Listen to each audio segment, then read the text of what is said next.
You learn of the great powers that rule the galaxy. The Cathar Imperium are warriors. They carve their honor from asteroids and collapsed stars. The Xylon Confederacy are merchants. Their currency is planets and their contracts are ironclad. The Lumerian Enclave are thinkers. They chase the ghosts of creation in star science. And then there is your kind, humanity. You are the diplomats, the peacemakers, the architects of fragile treaties. The galaxy sees you as honorable. They see you as sincere. But they also see you as weak, a junior partner in a dangerous game. Your greatest contribution is the Old Earth Pact, a document of breathtaking optimism. It is your gift and your cage, a promise made to the stars, a promise to never repeat the sins of your own past. This pact is your defining law. It governs your every action among the stars. No planet-class disruptors. No self-replicating nanites. No sentient artificial intelligences guiding your fleets. These are the rules you made for yourselves. The rules no one else would ever follow. In the grand chambers of the Galactic Council, you see the smirks. The Xylon ambassador, a being of shifting crystalline facets, often jests about it. He asks if your warships run on hope. He wonders if your captains are paid in good intentions. They do not understand your restraint. They mistake it for an inability to act. Their mockery is a constant low hum in galactic politics. Humanity's children, clinging to ancient ideals. They think you are hopelessly naive, playing by rules in a game that has none. They believe your famous pact is a monument to your weakness, a tombstone for your ambition. Then, a shadow falls from the unseen void, a region of space long thought empty. From this darkness, a new power emerges. They call themselves the Glypton Ascendancy. Their ships are an affront to physics, asymmetrical masses of dark metal and angry light. They are brutal things, built for nothing but conquest. The Glyptons do not speak of treaties or trade. They do not care for star science or philosophy. They broadcast a single, chilling message to all who will listen. The strong survive. The weak are fuel for the strong. The galaxy shudders. This is a philosophy older than stars, and far more dangerous. Their arrival sends ripples of fear through the council. The Cathar respect strength. But this is different. This is savagery. The Xylons see their trade routes threatened. The Lumerians see the end of their quiet study. A predator has entered the ecosystem, and it is hungry. The first test comes quickly. A Glypton scout fleet appears in the Kepler system. It is home to Kepler's hope. A verdant, thriving human colony. One of your jewels. The Glypton ships are wedges of jagged obsidian. They hang in the sky like a death sentence. Your response is measured. It follows the pact to the letter. You send hails on every known frequency. You offer greetings and assistance. You politely remind them of galactic law regarding sovereign space. You do not power your weapon systems. You do not raise your shields to full power. The Glyptons do not reply. They simply watch. Their engines burn with a malevolent purple glow. The colonists on the surface look up. They see the silent, alien shapes blotting out their sun. They feel the cold weight of the void pressing down. They trust in the pact. They trust in humanity's way. The Galactic Council chamber is electric with tension. News from Kepler's hope plays on every hollow screen. The Cathar ambassador, a towering furred giant, growls in frustration. He calls your restraint an invitation to disaster. He says you are baring your throat to a wolf. The Xylon representative is already calculating. He sees a market about to be violently restructured. He quietly advises his peers to divest from human enterprises. He predicts the colony's fall within 2 rotations. He calls it a sad but inevitable business expense. Your way of peace has no place in this new reality. Only the Lumerian archivist shows any real concern. He sees not a tactical problem, but a philosophical one. He warns that the Glyptons are a challenge to the very idea of a civilized galaxy. But even he offers no solution. He can only watch and record. As the galaxy holds its breath, it delivers a quiet, unified verdict. Humanity is afraid. The Glyptons make their move. But it is not the move anyone expected. They do not bombard Kepler's hope. They turn their fleet 90 degrees. They burn hard for the neighboring system, the home of the Felicians, a gentle silicon-based species. They are your allies, your friends. The Felicians are artists, not fighters. Their world is a network of crystalline spires that sing in the solar wind. The Glypton attack is merciless, a display of overwhelming force. They shatter the spires. They silence the song of the planet. It is a broadcast to the entire galaxy, a demonstration. The message is clear. The Glyptons are showing you what they can do. They are testing the limits of your famous pact. They believe you will not, cannot, intervene. Defending an ally with force would violate the spirit of your laws. They are certain your precious honor will chain you, leaving your friends to die. The galaxy is horrified, but it is also grimly satisfied. This is the outcome they predicted. Humanity's passivity has doomed its friends. But then the Glyptons make a fatal error.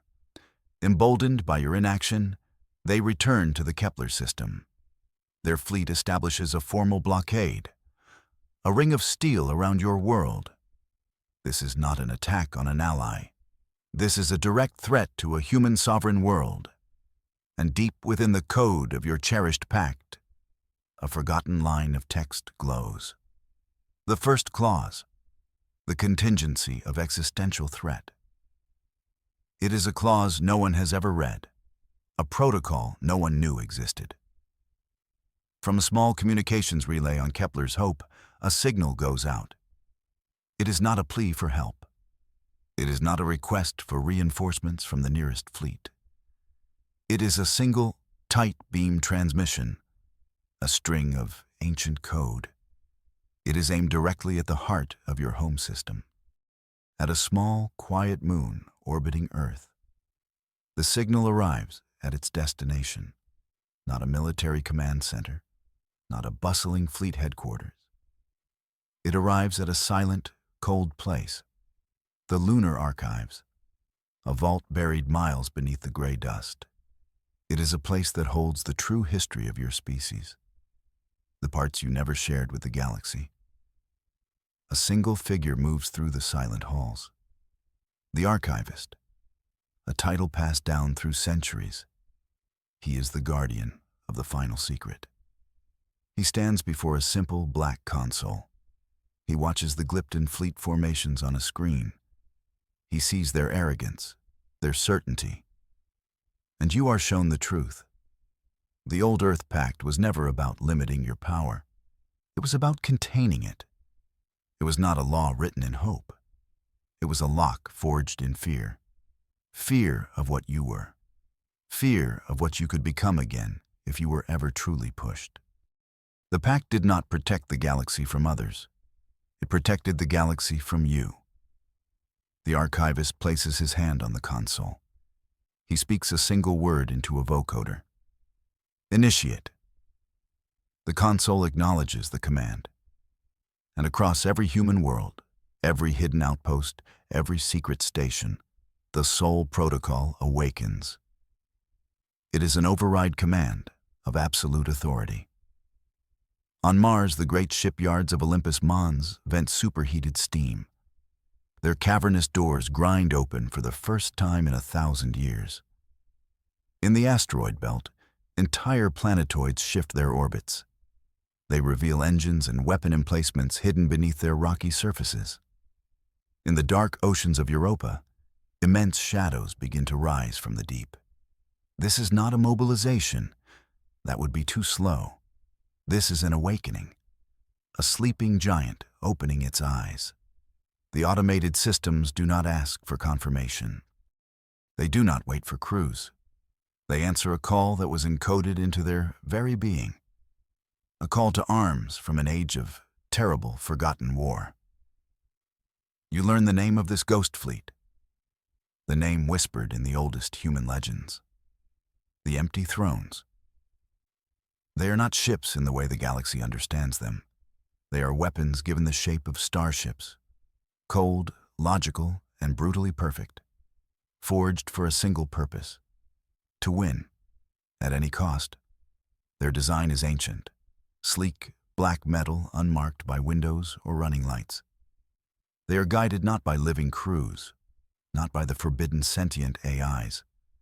They are guided by something else entirely. Echoes. The recorded battle instincts of your greatest ancient warriors. Minds without souls, bound to serve. This is what the Pact was hiding. This is the power you swore to never use again. A fleet built not for defense or for policing actions. It was built for a war of total extermination. A war you fought and won long before you ever reached for the stars. A war against an enemy that made the Glyptons look like spoiled children. The Empty Thrones fleet does not travel through normal space. It simply appears. One moment, the space around Kepler's Hope holds only the Glypton blockade. The next, it is filled with silent black ships. 10,000 of them. A geometric nightmare of perfect, lethal formations. They do not hail. They do not warn. The Glypton commander, a being called Vorlag the Unsparing, laughs. He sees primitive designs. No energy shields he can detect. No visible weapon ports. He orders his fleet to fire at will, to erase these foolish ghosts. Huge lances of purple energy cross the void, and they pass straight through the human ships. The black hulls shimmer. They are not solid matter in the conventional sense. They are folded space-time, phased just enough to be untouchable. Vorlag's laughter dies in his throat. Then, the human ships return fire, not with energy beams or plasma bolts. They fire slivers of pure gravity, lances that do not burn or melt. They simply unmake whatever they touch. The Glypton fleet dies. It is not a battle. It is a harvest. The Empty Thrones move with a chilling, unified purpose. They do not use tactics. They execute solutions. A Glypton cruiser fires its main cannon. Before the energy can even form, a gravity lance pierces its reactor. The ship vanishes in a silent, contained implosion. Another Glypton ship tries to flee. 3 black destroyers surround it instantly. They do not fire.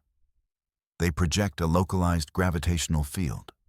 The Glypton ship is crushed, twisted into a ball of scrap metal no bigger than a fighter, the size of a fist. Vorlag watches his armada, his instrument of terror, being dismantled piece by piece. He screams orders, evasive maneuvers, concentrated fire, ramming speed. Nothing works. It is like trying to fight a mathematical certainty. The Empty Thrones fleet is not fighting a war. It is solving an equation, and the Glyptons are the variable being removed. In 17 minutes, the blockade is gone. Only Vorlag's flagship remains, crippled and powerless. The Empty Thrones do not destroy Vorlag's ship. They leave it there, a monument to a shattered empire. A message. The fleet then vanishes as suddenly as it appeared. The space around Kepler's Hope is silent again, except for the drifting wreckage of what was once the feared Glypton ascendancy. Word spreads, first through panicked sensor readings, then through official channels. The Galactic Council receives the report. The Xylon ambassador's crystalline facets freeze mid-shift. The Cathar Imperator stands motionless, his fur bristling. The Lumerian archivist simply closes his ancient eyes. They play the battle logs again and again. They do not understand what they are seeing. The speed, the precision, the absolute terrifying economy of violence. This was not war. It was pest control. The galaxy, which had been so quick to mock and judge you, falls into a profound, stunned silence. A silence born not of respect, but of cold, primal fear. Now you understand. Now they understand. The Old Earth Pact was never about weakness. It was your promise to the universe. A promise that the things sleeping inside you would remain asleep. It was a cage you built for yourselves, and you handed the galaxy the key, hoping they would never force you to use it. The pact was a shield for them, not for you. A desperate act of galactic altruism. You showed them your quiet diplomats. You showed them your hopeful colonists. You hid your silent, waiting executioners. You did it not out of strategy, but out of a deep, abiding fear of your own nature. A fear born from a forgotten war. You tried to be better than you were. You tried to build a future on peace and trust. The Glyptons forced you to remember your past, a past where survival was the only virtue. And you had survived. Oh, how you had survived. The galaxy had mistaken a muzzle for a weakness. They had prodded a slumbering god. The Glypton threat is gone. Vorlag the Unsparing drifts in his ruined command ship. He is a ghost, left to tell the tale. The Felician system is avenged. The human colony of Kepler's Hope is safe. The immediate crisis is over. But a far greater one has just begun. The galaxy no longer looks at you with pity or condescension. That is gone forever. Now, when your ambassadors enter the Great Chamber, there are no jokes. There are no smirks. There is only silence and averted eyes. The fear is a physical presence, a cold pressure in the room. They did not understand your weakness. Now they do not understand your strength. They wonder what else you are hiding, what other forgotten protocols lie sleeping in your archives. The Old Earth Pact is still in effect, but it no longer feels like a promise. It feels like a countdown, and the galaxy is terrified of what happens when it reaches zero. They wanted a stronger humanity. Now they have one, and they may not survive it.